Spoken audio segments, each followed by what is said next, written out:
ನಮಸ್ಕಾರ.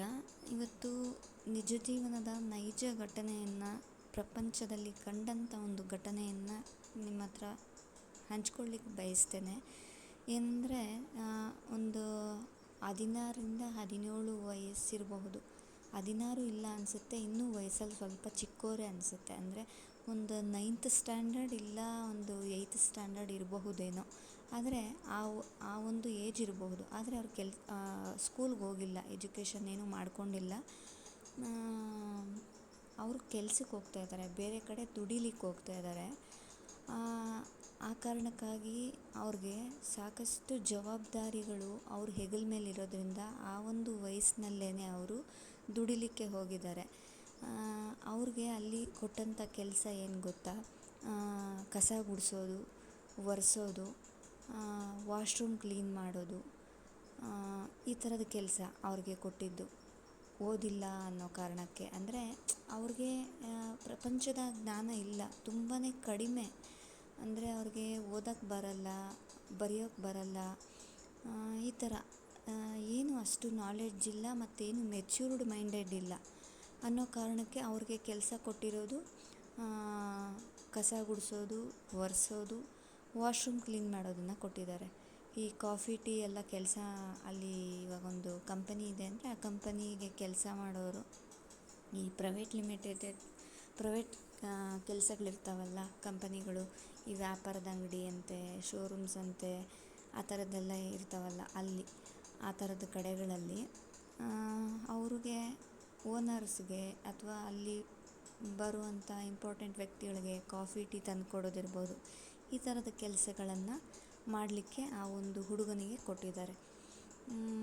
ನನಗೆ ಅನಿಸಿದ್ದು ಏನಂದರೆ, ಸಮಯ, ಸಂದರ್ಭ, ಪರಿಸ್ಥಿತಿ ಎಷ್ಟೇ ಕೆಟ್ಟದಾಗಿದ್ರೂ ಎಜುಕೇಷನ್ ಅನ್ನೋದು ಒಂದು ಪವರ್ ಅಂತಲೇ ಹೇಳಲಿಕ್ಕೆ ಬಯಸ್ತೀನಿ ನಾನು.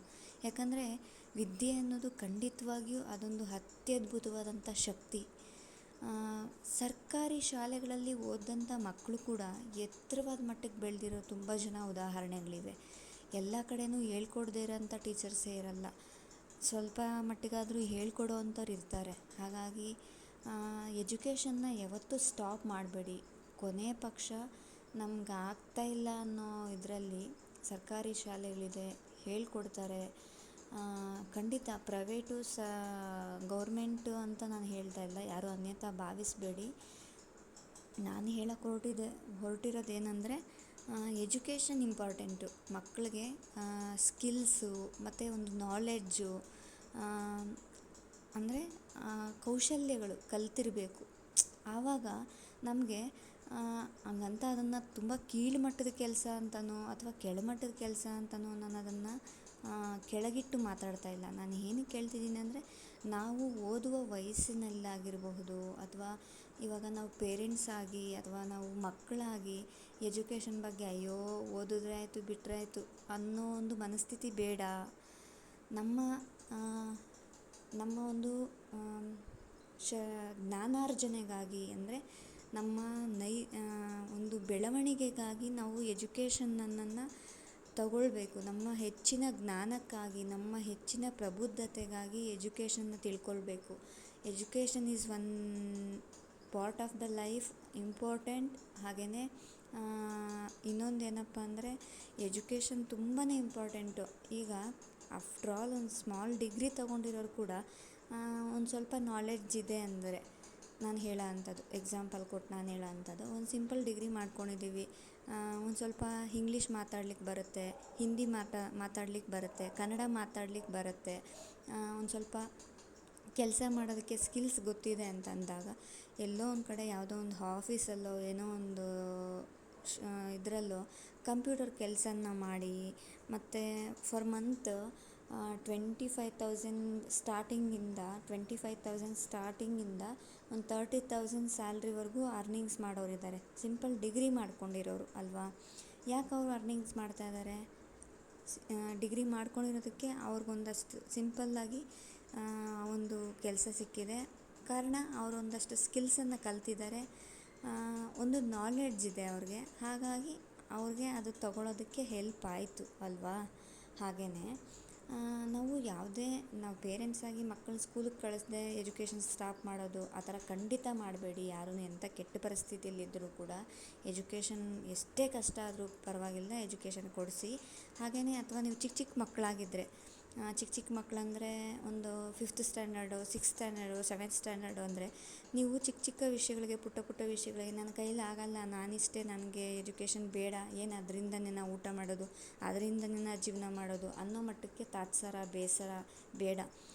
ಶ್ರದ್ಧೆಯಿಂದ ಭಕ್ತಿಯಿಂದ ಆ ಒಂದು ನಾಲೆಡ್ಜನ್ನು ತಗೊಳ್ರಿ. ನೀವು ಅದರಿಂದ ಊಟ ಮಾಡ್ತಿರೋ ಬಿಡ್ತಿರೋ, ಲೈಫ್ ಲೀಡ್ ಮಾಡ್ತಿರೋ ಬಿಡ್ತಿರೋ ಸೆಕೆಂಡ್ರಿ ರೀ.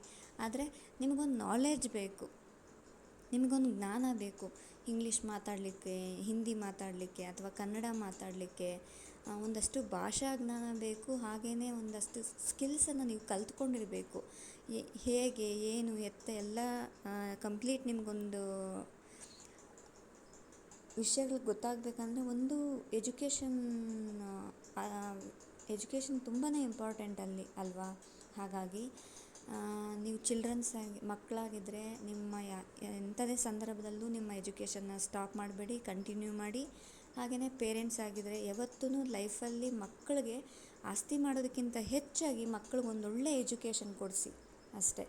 ನಾನು ಈ ಒಂದು ವಿಡಿಯೋ ಮಾಡೋ ಕಾರಣವೇ ಅದು. ನನಗೆ ಇವತ್ತು ನೋಡಿ ಹೊರಗಡೆ ಅನಿಸ್ತು, ಪಾಪ ಆ ಮಗು ಓದಿದಿದ್ರೆ ಇವತ್ತು ಕಸ ಗುಡಿಸೋ ಅಂಥದ್ದು, ನೆಲ ಒರೆಸೋ ಅಂಥದ್ದು, ವಾಶ್ರೂಮ್ ಕ್ಲೀನ್ ಮಾಡೋ ಅಂಥದ್ದು ಸಿಚುವೇಶನ್ ಯಾಕಿರ್ತಿತ್ತು ಅಲ್ವಾ. ಆ ಮಗು ಸ್ವಲ್ಪ ಓದಿದಿದ್ರೆ, ಅಲ್ಲಿ ಇನ್ನೊಂದು ಸ್ವಲ್ಪ ಮಗು ದೊಡ್ಡದಾಗಿದ್ದಿದ್ರೆ ಯಾವುದೋ ಒಂದು ಕಂಪ್ಯೂಟರ್ ಸ್ಕಿಲ್ಸ್ ಕೆಲಸ ಕಲ್ತ್ಕೊಂಡು ಅಲ್ಲಿ ಏನೋ ಒಂದು ಮಾಡ್ಕೊಂಡು, ಅಲ್ಲಿ ಸಾಕಷ್ಟು ಅವಕಾಶಗಳಿತ್ತು. ಬಿಲ್ಲಿಂಗ್ ಮಾಡೋದಿರ್ಬೋದು, ಆ ಥರದ್ದೆಲ್ಲ ಇರುತ್ತೆ. ಆ ಥರದ್ದು ಮಾಡಬಹುದಿತ್ತು.